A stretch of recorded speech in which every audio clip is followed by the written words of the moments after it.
Something just snapped inside the America First movement. Pam Bondi, the same attorney general who once promised to finally give the people what they've been demanding for years, is now being shielded by President Trump himself.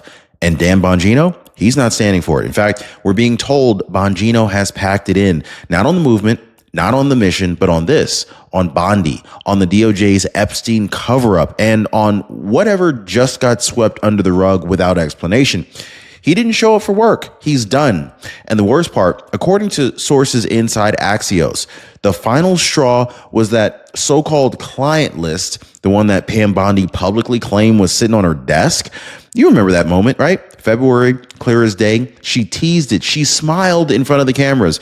She all but confirmed that names would drop. And now the DOJ, including Dan Bongino, Pam Bondi, and even President Trump's deputy AG, signed off on a memo saying that this list never even existed. But here's what's really shattering the internet right now. President Trump's response. He posted, and I quote, "Let's not waste time and energy on Jeffrey Epstein, somebody that nobody cares about." Nobody cares? After years of suspicious deaths, sealed documents, surveillance footage disappearing, and victims begging for justice, after our own government admitted Epstein had powerful clients and then closed the file forever without naming a single one? That's the statement from the President of the United States? Well, Trump is defending Bondi while Bongino is quietly walking out. Is this a strategic move to protect the bigger fight ahead, or is this the first real fracture inside the administration since President Trump took back the White House? Because, guys, here's where it gets even darker, to be honest with you. You almost thought that was as bad as it got. No, it gets a lot darker than that. So while all of this is playing out, okay, George Santos, he just appeared on Tucker Carlson and told America what's really going on underneath the Capitol. That's not a figure of speech, in fact. I'm talking about underground, beneath the building, in the basements of your elected government. Santos says that there are cages, literal congressional storage cages, and that's what's happening in them, okay? Has nothing to do with storing supplies. That's the really weird part. Now, we're talking about staffers being sexually preyed upon, members of Congress caught red-handed, and a culture that is so rotten, even installing cameras is considered off limits. Why? Well, it's because according to Santos, they've already been caught. And the people in charge don't want anyone to know how deep this really goes. So here's what we're going to do in today's video. We're going to walk through all of this. The real reason why Bongino says he's done with this administration handling of Epstein. We're going to talk about why he's done with this administration's handling of Epstein, why President Trump may be protecting Bondi, not to cover up, but to control the fire. What Wired magazine discovered about the doctored Epstein prison video, and how Santos's cage confessions ties everything together, from Epstein to the basement of Congress. This is not just about one scandal anymore, guys. This is about trust, transparency, and whether this administration is still fighting for the people or managing the blowback from sins that predate Trump himself. So I am asking you point blank, do you care about Epstein? Should Trump have said what he said? Was Bongino right to walk out? And is Santos telling the truth or making noise to distract us from something even bigger? I want you to drop me a comment down below. Let me know what you think. Yes, you can let me know. Yes, I care. Maybe I stand with Bongino, or Trump's playing 4D chess. Don't take the bait. Let me know what you think. Hit the like button, subscribe, guys. Let's start with what's essentially got the half the internet furious, and the other half of the internet is actually curious. Okay, so President Trump, the man that we elected to drain the swamp, protect our children, and ultimately expose the lies, he just posted something that caught everybody off guard. And let me know if it caught you off guard. In a Truth Social post earlier this week, he wrote, "Let's not waste time and energy on Jeffrey Epstein, someone that nobody cares about." That's not a paraphrase. That's the President of the United States saying in 2025 that the Epstein scandal just doesn't matter anymore. Now, if you love this country, and I know you do, this puts you in a really strange position, right? Because on the one hand, you got President Trump. He's done more to restore American strength, security, and economic power than pretty much any other president in modern history. But on the other hand, this is Epstein, right? The man who trafficked minors with powerful elites was jailed under suspicious circumstances and died in federal custody. The man whose client list was supposed to be changing everything, right? It's supposed to change everything. And now the DOJ says there's no list. There's nothing to see here. So Trump says we're wasting our time. And to be fair, he may be just trying to protect us from a distraction. He may believe this is just another trap to derail progress, another baited hook by the media. Could be. But I want to ask you right now, do you care about Epstein? Drop a yes or no in the comments, guys, because this isn't just about Epstein anymore. It's about who we trust and what justice actually looks like. What does justice look like today? Now, if you're living on Social Security and you're watching Every Dollar, I want you to hear this. Buck, one of our viewers, told me that Chapter helped him save $166 every month. He said, when all you have is Social Security, $166 is a sweet raise. Now, let that sink in. One phone call turned into $1,992 an annual raise. Okay, that's $1,992 annual raise if you look at 166 times 12, right? With zero strings attached, zero confusion, zero pressure. This is what Chapter does. That is why I partnered with them. Now, don't wait another month. Don't wait another month hoping your coverage magically improves, because it probably won't.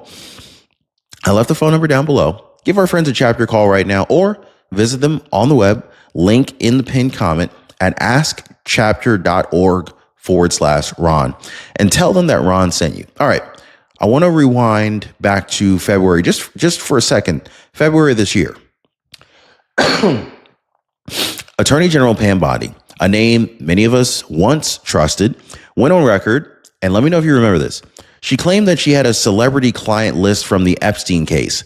She didn't suggest, she didn't hint, she flat out said it was sitting on her desk. For months, we waited and waited and waited. But this past week, the Justice Department, under Pam Bondi's leadership, released a 2-page memo stating that the case is officially closed and that no such list ever even existed. That's not just disappointing. That's betrayal. Now, I want to be clear. Bondi has been an ally in the fight. She stood by Trump in the darkest moments. She was one of the few willing to confront media corruption head on. But this looks bad. And to make matters even worse, Trump doubled down. Not only did he defend her in that same Truth Social post, he said that she's doing a fantastic job. So again, I got to ask you, should Bondi be held accountable for promising something that never materialized? Or is she being used as a scapegoat for something far bigger? Or maybe she was threatened. Anybody think she was threatened? But drop me a comment, guys. Drop me a comment. Bondi lied if you think that she crossed the line, or trust Bondi if you believe she's still fighting for the people. Now, let's talk about the man who he's basically been the firewall for President Trump's law enforcement credibility for years, Dan Bongino. This week, Bongino did something that we rarely see in Washington. He walked away. Didn't make some big speech. He didn't go on media tour. He just stopped showing up. Now, according to reports first circulated by Laura Loomer and later confirmed by Axios, Bongino is furious, not just with Pam Bondi, but with how the entire Epstein case has been handled behind closed doors. And get this, it wasn't just about the missing client list. Dan Bongino had personally vouched for the Epstein jail video, the one that was supposed to prove Epstein died alone in his cell with no foul play. He promised the footage was complete. He told Kash Patel, he told Fox News, he said the video showed there was nobody in there but him. But last week, Wired magazine dropped the bombshell. Independent forensic analysis revealed that the raw footage had been stitched together from multiple clips, edited using Adobe Photoshop Pro, exported and resaved several times, and then falsely presented as unedited evidence to the American people. And that's when Dan Bongino said, "I'm out." Wow. Now, people close to him say he's considering returning to podcasting. But let's not forget, this is the man who once put his entire reputation on the line to defend the very institution now caught editing the tape. So the question becomes, is Bongino the last honest man in DC, or is this just him trying to dodge responsibility now that the edits have been exposed? So drop a comment. I stand with Bongino if you think that he's making a principled exit, or too little too late if you think that he helped sell the lie. So I want to dive into the scandal that really should have blown the entire lid off of everything, but somehow it barely got a headline. The Epstein surveillance video from his final hours in jail, it was supposed to be the final word. The Justice Department said, hey, here it is. It's raw. It's unedited. This proves he was alone, except it wasn't raw, and it definitely wasn't untouched. Wired magazine, one of the few outlets still doing real digital forensics, had experts analyze the entire actual file. Here's what they found. They found that the file wasn't a continuous 10-hour security reel. It had been cut, spliced, reassembled. The metadata showed multiple save and export timestamps, and it had been run through Adobe Premiere, the same tool that YouTubers like me and millions of others use to crop jump cuts. And the DOJ uploaded it as authentic surveillance. So let me ask you, if Epstein's death was so clean cut, why edit the tape? Why stitch it together and re-export it if there's nothing truly to hide? This isn't conspiracy theory territory anymore, guys. This is confirmed file manipulation. And so what makes this even worse, the DOJ has gone silent. There's no press conference, no correction, just a 2-page memo that says, case closed, Epstein committed suicide, no list, no more releases. So let me ask you guys directly, since my audience is clearly above average intellect, should this video be reinvestigated now that we know that it was altered? Drop a comment drop me a yes or no in the comments. So now this is really where the Epstein conversation collides with something even darker.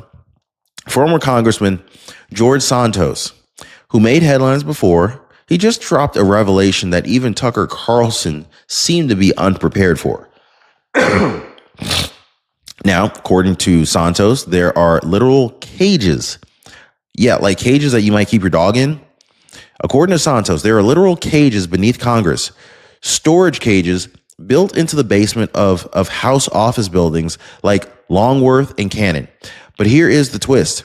They aren't used for supplies. Santos says his own staff warned him not to go down there. Why?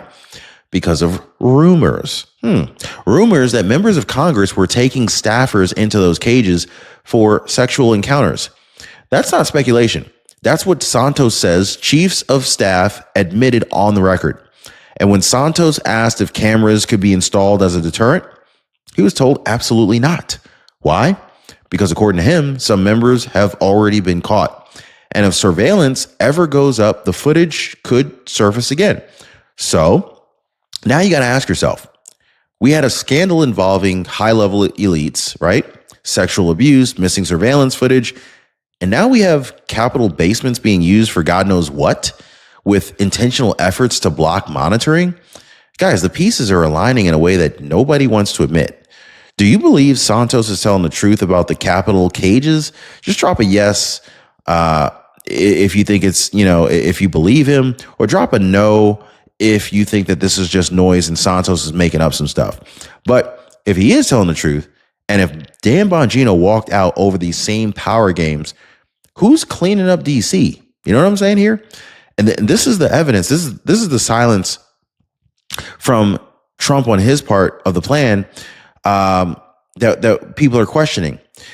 Is the silence from Trump on this part of the plan, or is this something that we're just not ready to hear yet?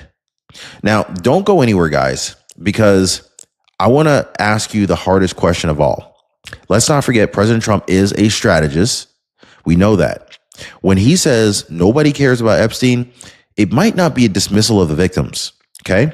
It might be a signal to focus elsewhere. Think about it. The man just restored economic confidence, negotiated new trade deals, and exposed the border corruption that the last administration tried to cover with executive privilege. He might see Epstein as a black hole of distraction designed to derail the fight ahead, right? And look, we've seen this pattern before. Distract the base with moral outrage, divide allies like Dan Bongino and Pam Bondi, plant chaos in the headlines, and then hit Trump with another ambush. So maybe Trump isn't saying the case doesn't matter. Maybe he's saying, don't let it stop you from finishing the job. So what do you think, guys? I want you to type strategic if you believe Trump is playing the long game, or type wrong if you believe Epstein should never be dismissed under any circumstances. And so I think we've pretty much laid it all out. Trump defends Bongino, he walks out. The client list vanishes. The video was edited. And Santos just exposed what may be the ugliest basement secret in modern political history. So now it's your turn. Was Dan Bongino right to leave? Did Bondi lie or just fall short? Is Trump leading with strategy or dodging the flames? And is George Santos pulling the curtain back for something far more sinister? And drop your thoughts in the comments, guys. Don't hold back, okay? Type "we deserve the truth" if you made it to the end. And of course, if you're ready for the next drop, YouTube thinks you're going to enjoy something that's about to come up here next. This video that just popped up, go ahead and watch it right now. We'll see you on the next one.